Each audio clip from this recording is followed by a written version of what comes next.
Hello everyone. In this video we are going to discuss book exercise and question answers of the poem What a Bird Thought. Let us discuss. Read the poem and identify the main idea of each stanza. तो ये given 6 ideas में से कौन सा idea convey करता है, कौन सा स्टेंजा वो बताना है. तो फर्स्ट स्टेंजा में वो कहता है the bird lived happily in a small world. कैसे कन्वे करता है? क्योंकि उसने कहा कि I lived in a bird made of pale blue shell. तो ये फर्स्ट आइडिया है.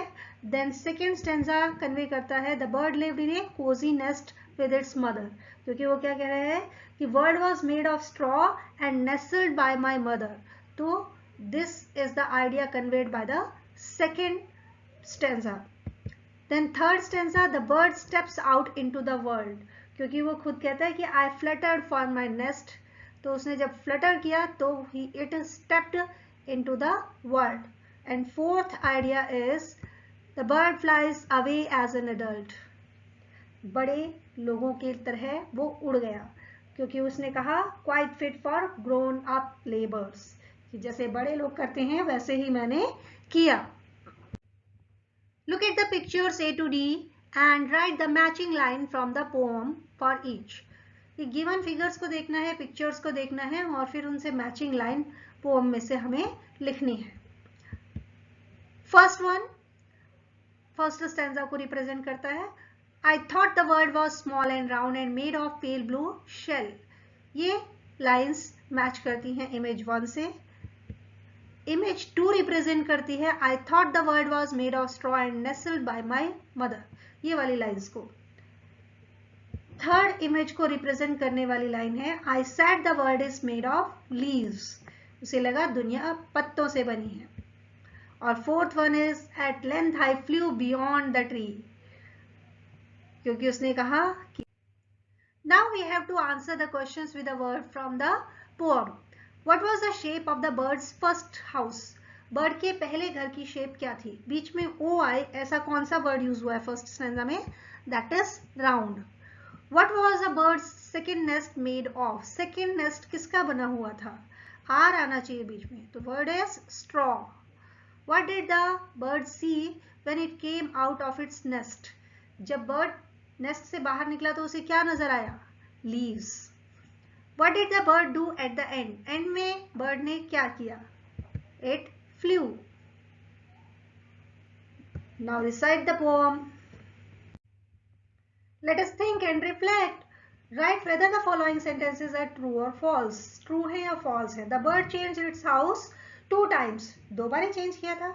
नहीं. It was more than that. तो answer होगा false. The neighbors tell the bird about the world. Bird को नेबर्स ने दुनिया के बारे में कुछ बताया था?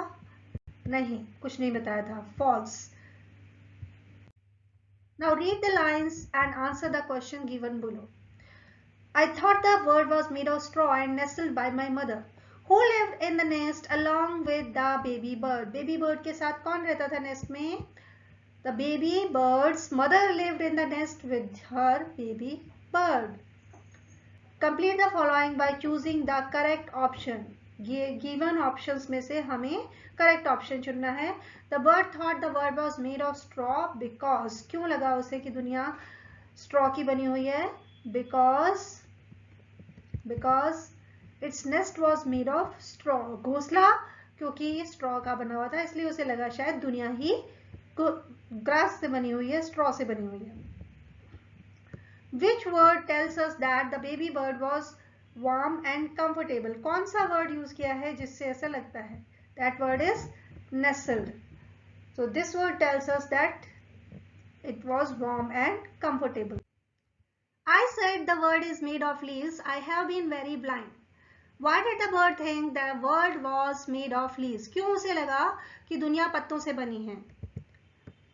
The baby bird thought the world was made of leaves because it saw only leaves around. क्योंकि उसे चारों तरफ केवल पत्ते ही नजर आ रहे थे. What does the set of words I said mean? I said का क्या मतलब है? Flew, shouted, spoke और cried. It is obviously spoke. Fill in the blanks to complete the sentence. The bird felt that it had been very blind because it could not. क्या नहीं कर पा रहा था वो?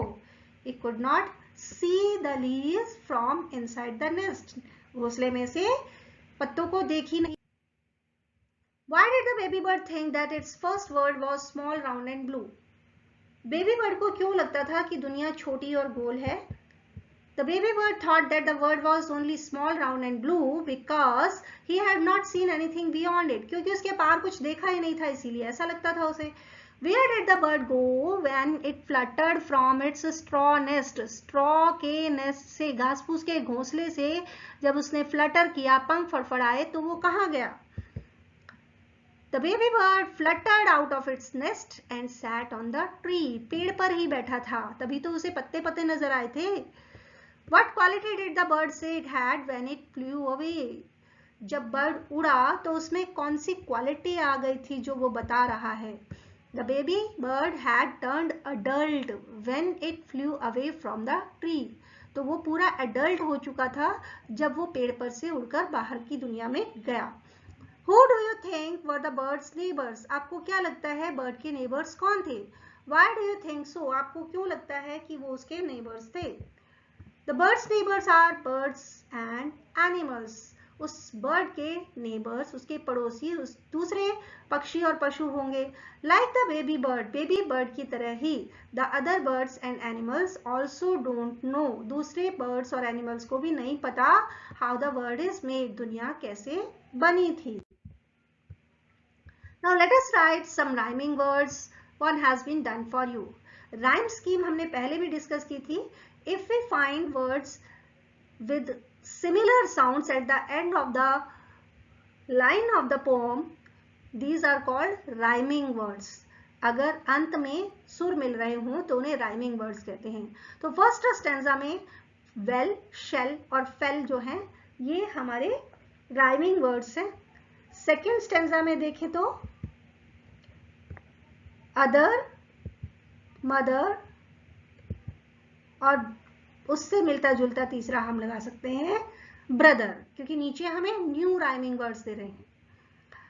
स्टेंजा 3 में जो राइमिंग वर्ड्स हैं वो हैं फाइंड और ब्लाइंड, और इससे मिलता हुआ अगर हो सकता है माइंड. लेबर्स, नेबर्स दोनों मैच कर रहे हैं और इनसे मिलता कर सकते हैं फेवर्स. तो लाइक दिस हमें सुर से सुर मिलाना होता है राइमिंग बनाने के लिए. Now complete a new stanza with rhyming words at the end of each line. Her line के एंड में आपको राइमिंग वर्ड्स देकर के स्टैंजा को कंप्लीट करना है. I fly high and I fly low, but one thing I surely know. Whenever I wish to rest, my little nest is the best.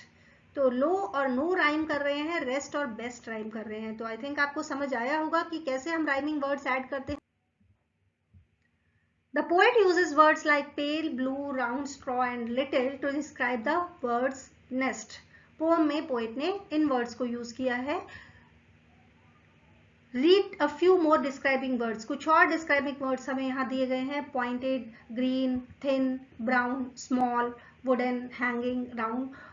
And now we have to make 6 sentences using these words. और हमें इस image को, इस picture को जो दी गई है उसको डिस्क्राइब करना है. A bird built a small nest on a tree. Small use हो गया. The tree is full of thin green leaves. Thin और green दोनों यूज हो गए. It is a hanging nest. लटक रहा है, hanging हो गया. The entrance to the nest has a round hollow shape. Round और hollow यूज हो गए. And the bird is sitting near the entrance with her pointed beak. And it is a wooden nest and it is brown in color. So in this way we describe this image. I think you understood the question answers and book exercise very well.